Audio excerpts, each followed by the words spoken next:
Professor Pete here. This is week 3 of Designing for the Web. We are going to look at the grid. Hopefully the grid is review. Since you're doing that a lot in print and the margins and all that fun stuff, we need to look at it for the web also, because that was kind of one of the things that really caught me by surprise. Not a lot of people follow the grid when it came to the web. So here I'm going to show a few different examples of print and how it relates to websites. Here we have a magazine insert. We have broken up, and then we have the 2 columns of text, left and right side. Notice how the grid is being used to complete the broke, and the width of each column is the same on both here. And notice the margin, they follow the margin on the top here and the right, as well as the left and right. Okay, same with the second page. You see the margin, it's also equal. The spacing between where the text starts and the end of that page is pretty consistent. Pretty straightforward, I think. Here we have some of the Baja style design.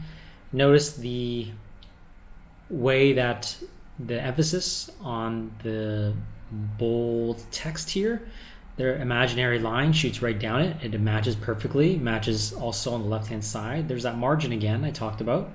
I'm sure it's happening on both sides, I think, because of the cropping of the page. We're missing the right side a little bit. But you can also see the spacing, all right, between the top and bottom of the text. So the spacing between here is consistent with the next, and the divider helps a lot. Same thing with this. Here's the Vermont Symphony Orchestra, and you'll notice the spacing in terms of the line work. The gaps are consistent as well. And of course the margins. Okay, creates the grid. Pretty straightforward. Finally, the last one on the grid in term for print, we see again the margins matching up top to bottom. We see the text lining up and creating basic squares for the text. If there's too much text, get rid of it. So that way you don't have to deal with too much design. But you can see everything's working well. Notice the emphasis too of the fonts, which you just looked at earlier in the previous video, and how it works really well with the regular font.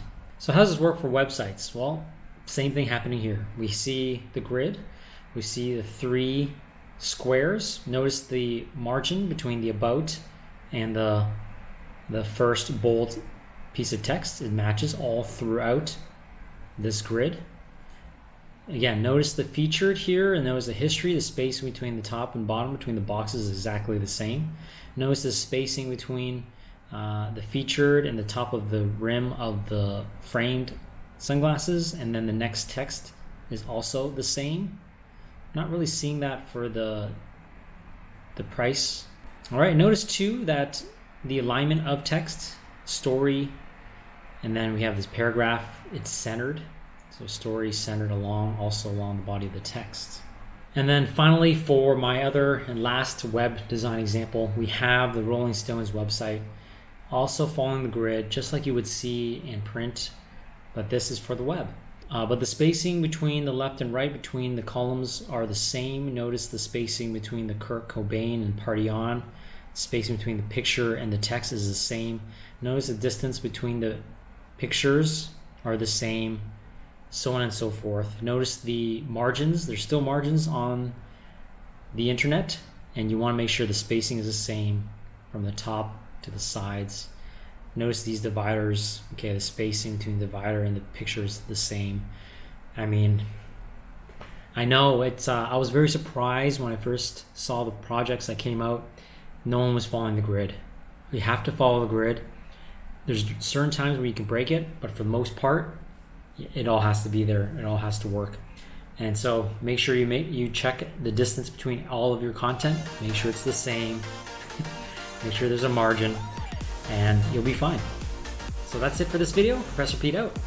We'll see you in the next one.